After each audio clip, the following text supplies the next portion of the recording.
Hello, hi there. Welcome to my daily show. I'm your host Ferdinand, and today we're going to discuss Rastafarians. Now, the reason why I'm going to do this show regarding Rastafarians, because I believe it's because I believe they're largely misunderstood um, in in most societies in most foreign countries they're misunderstood. I believe most people don't understand what the Rastafarian movement is about, the religion is about, the traditions, their traditional garments, that what they wear and so on. And I believe most people they tend to they misunderstand largely why they smoke the marijuana and why they dress like that. So today I just want to break it down a little bit. There's a lot of misconception, and even in the societies at large, or societies mainly. Most people in Jamaica. I'm from Jamaica myself. In Jamaica, the Rastafarians account for about maybe 10% of the population. They're around about, and are somewhere many people have relatives from that background, Rastafarian background. Um, but of course, in foreign countries, they're largely an unknown group because most people perhaps would have seen a Rasta for the first time and don't understand why they smoke only marijuana for the most part, and why they chant, and why they do their meditation, etc., and why they only eat vegetables, why they abstain from eating other meats and so on and so forth. So we're gonna kind of break it down today, just to kind of understand a bit better why they do the things they do and why the cultures are structured in that way, why their society, the Rastafarian society, is kind of structured in that way. Now, but before I begin, I just want to give you a bit of background about the origins of the Rastafarian beliefs. Now, the Rastafarian belief started back in Ethiopia with the Crown Prince Rastafari. Rastafari was the Ethiopian. He became the emperor of Ethiopia. After his coronation, he took the title of conquering Lion of Judah. Also the title of King of Kings. Okay, but I'll explain why the conquering Lion of Judah. Well, let me go and do that now. The reason why he took the title of the conquering Lion of Judah, well, one of the reasons is because the Judah part came in because they believe that they're from the tribe of Judah, the children of the Israelites, the children of Zion. Okay, and that is why most of the time you'll hear the Rastafari refer to the Babylonian system and the Zionist system. Okay, and they will also refer to Zion.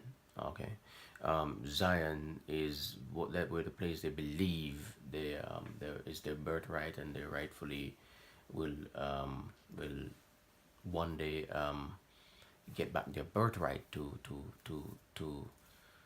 rule, right, rightfully so.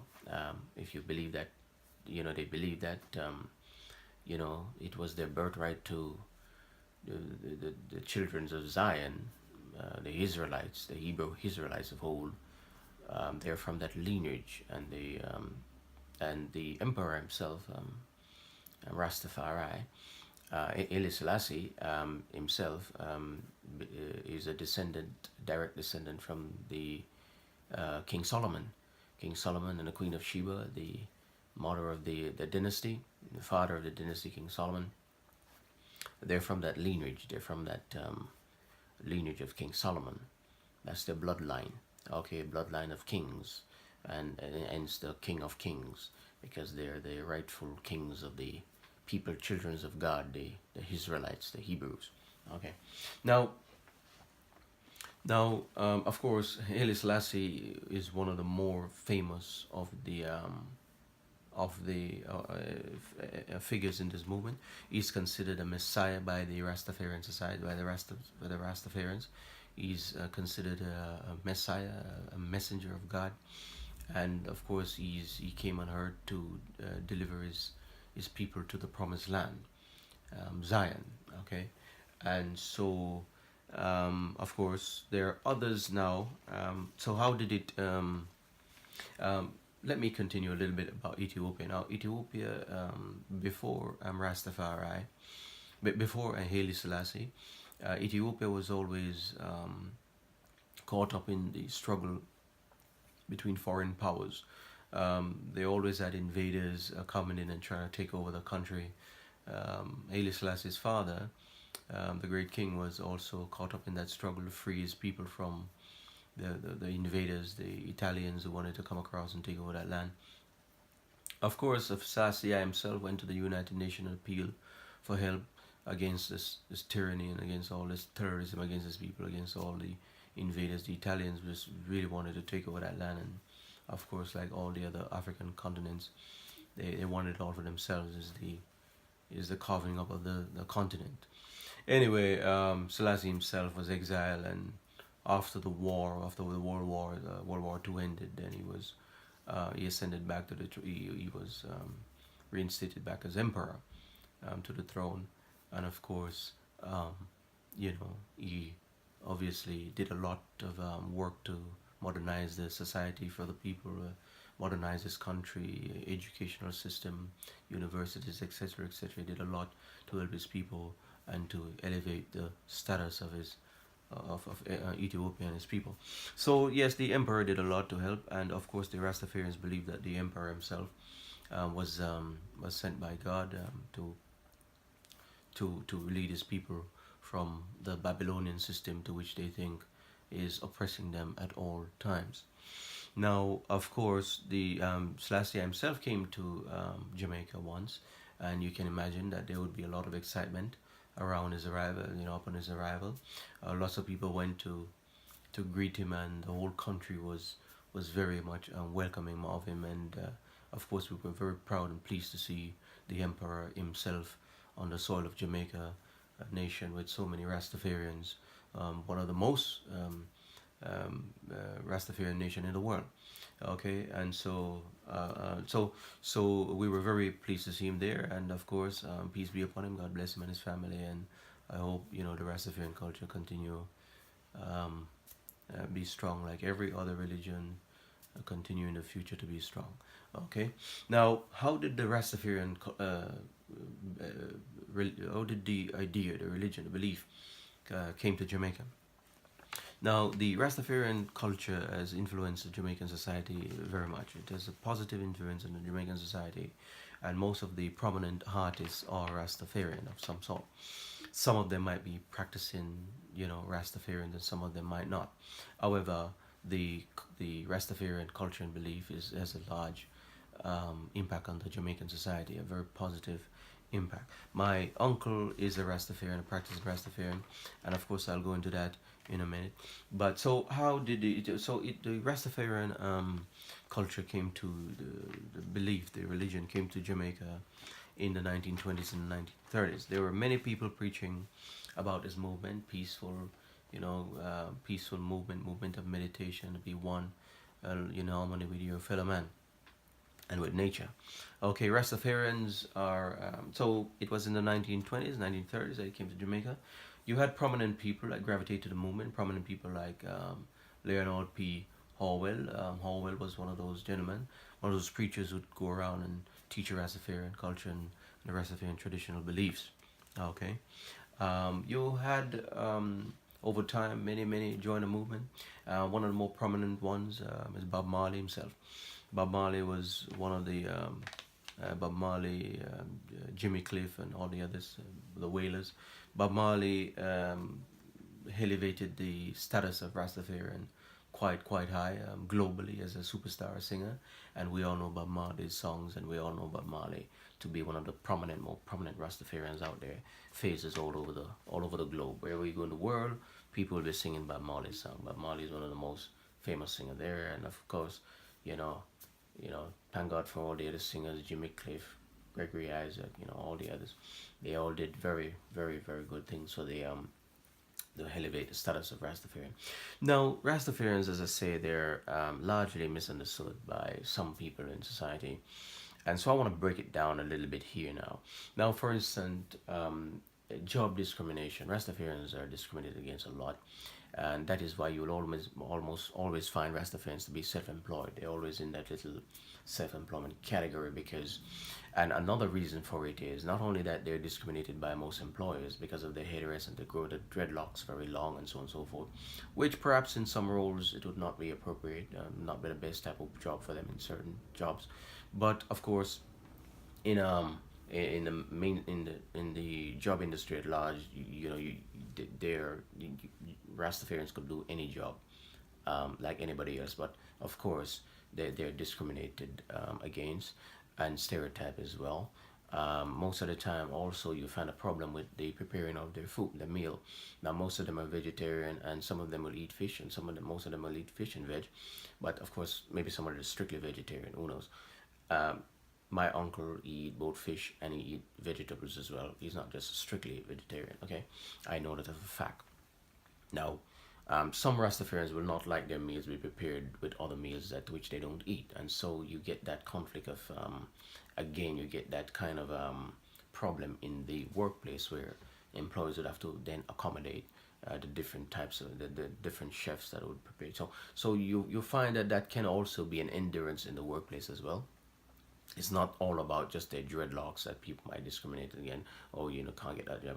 It's also the fact that their meals are different and they wouldn't like it to be prepared with other meals that they don't eat. Particularly the people who maybe you're just handling the pork or something that they don't eat, and then you're handling their food as well. Perhaps they don't take too kind to that. Much like Judaism, the Jews would not like you be handling certain food that they don't eat along with their food as well. So there's all kind of little situations there that would perhaps the employers would be looking at as well, why they're so discriminated against. Unfortunately for the Rastafarians in this respect, the unlike other religions, for instance Judaism, they can always afford not to have people prepare their meal, and industries can always accommodate them because they're mostly intertwined in the running of the system. The Rastafarians, they're not intertwined in the running of the system, and so when they do get their own still self-employment, it's far more difficult for them as opposed to be accommodated as a Catholic person or a Jewish person or maybe even a Muslim person, because most of the businesses are owned by these particularly prominent groups, the Catholics, the Jews, and the Muslims, and the Christians. So these four religious sects will be far more accommodated than other smaller religions, okay, other less known religions. So there goes the problem again. So, and also they're always perceived to be having something on them that they could perhaps be arrested for, and that's the presumption of most officers when they go by. They stop you to find. So they always stop them just in the hope of finding something to harass them or arrest them for, and so you'll find that level of racial profiling and discrimination again goes against them. So there's quite a few things that people, and it's purely because people kind of misunderstand why they smoke the marijuana, and most people know, like the officers will know, but they just don't care. They break the law day in day out, and that's kind of a problem for the Rastafarian. Now, to be fair, in most of their societies, Rastafarian culture and society at large, most of the authorities will leave them in that in wherever their religious gatherings, wherever their congregations are, and their various religious organizations are. Most of the authorities, including the governments, will leave them largely alone. But the powers that be don't want to recognize the Rastafarian religion, as a mainstream religion like the other religions, Judaism, Christianity, Muslims, and so on, Christians, and so on. So there goes the problem again. You got the government itself that's against most of the Rastafarian beliefs, and don't want to recognize it as a religion. Most countries of the world don't recognize it as a religion. And so I believe that most people, if they would only take the time to understand the culture, the belief, and why they do the things they do. Now, in Rastafarian culture and society, they do have their gatherings and they do their reasoning seasoning where they smoke and they marijuana and they meditate, because it releases a lot of dopamine and endorphins. It kind of makes them feel, it gets them in that meditative mood where they get all the inspiration. Most of the famous artists, some of the most famous artists in the world right now are Rastafarians. They're doing very well. Be it that the marijuana put them in that relaxing, meditative mood, and therefore they're able to get all of their inspiration from music and talent. So maybe that's the reason. However, only they themselves can say it. And so I leave that up to them, whether it's the marijuana, the relaxation of it that gives them all this inspiration. But they're doing very well and they're very talented people. Also, you've never met a more kind-hearted and generous group of people.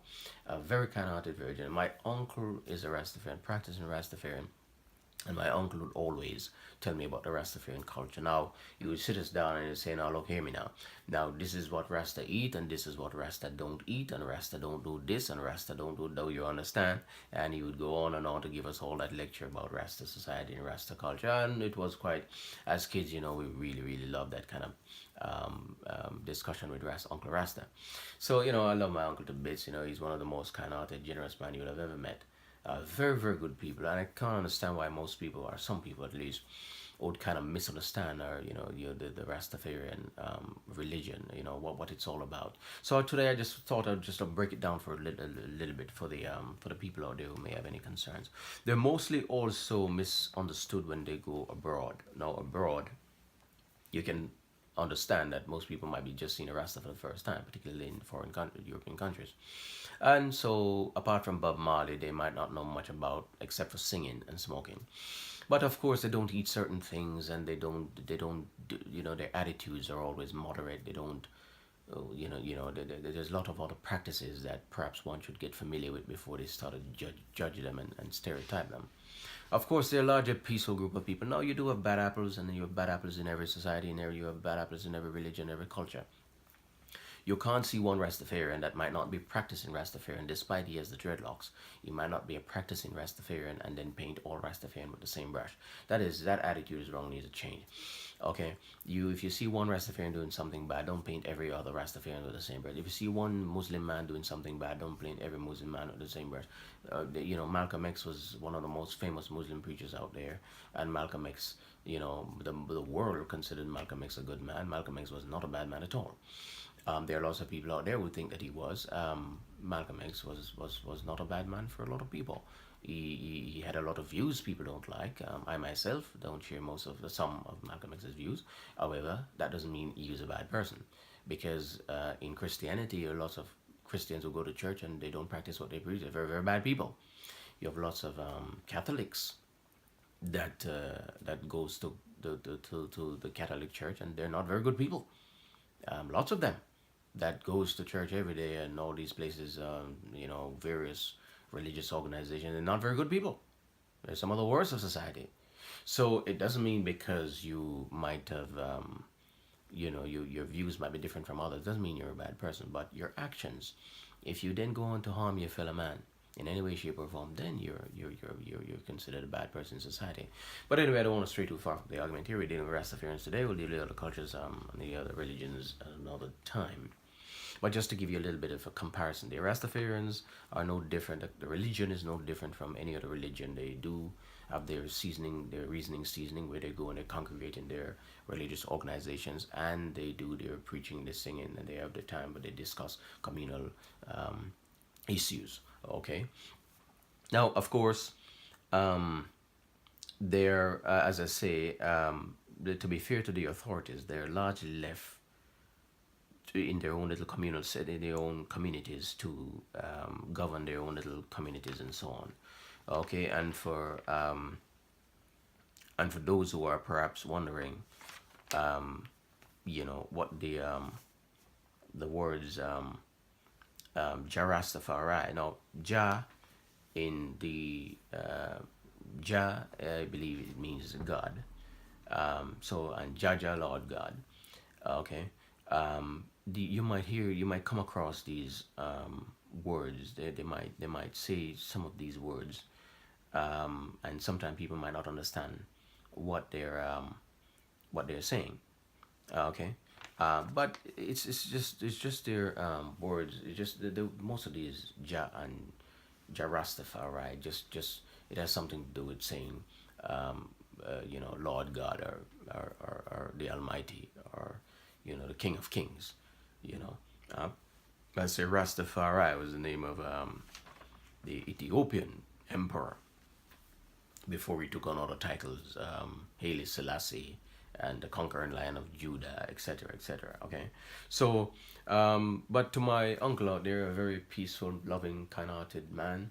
I really want to I really want to I really want to say that um, to him. I really want to say Ja Rastafari, because he's a really really good man, really really good man. I love him to bits. Okay, now I thought that, as I say, I would shed a bit of light on that, and I hope others could, before they judge and before they pass their judgment and stereotype the Rastafarians, they would try to understand what they are about and what the movement is about first, before they judge them in any way. Okay, get to know them first.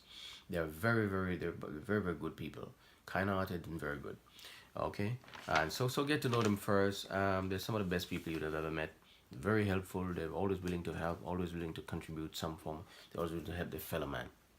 Okay, if you want to, Bob Marley's most of Bob Marley's families, I can see their sons are all Rastafarians, and they're not bad. They're very good people, very very good. You can ask anybody about them. They don't steal. They don't do anything that most people consider bad.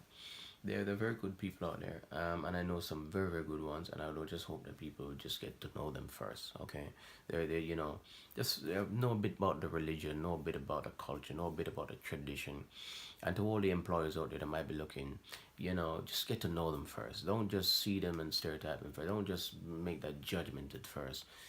Just get to know them. Bring them in and talk to them if the employers out there listening, and you will see that they're some of the most kind-hearted, wonderful, generous people you've ever met. Okay, I can attest to that. And as I say, my uncle used to sit down and teach me, and of course, every each to their own. Is not everybody's going to become a Rastafarian. My uncle is the only Rasta in the family.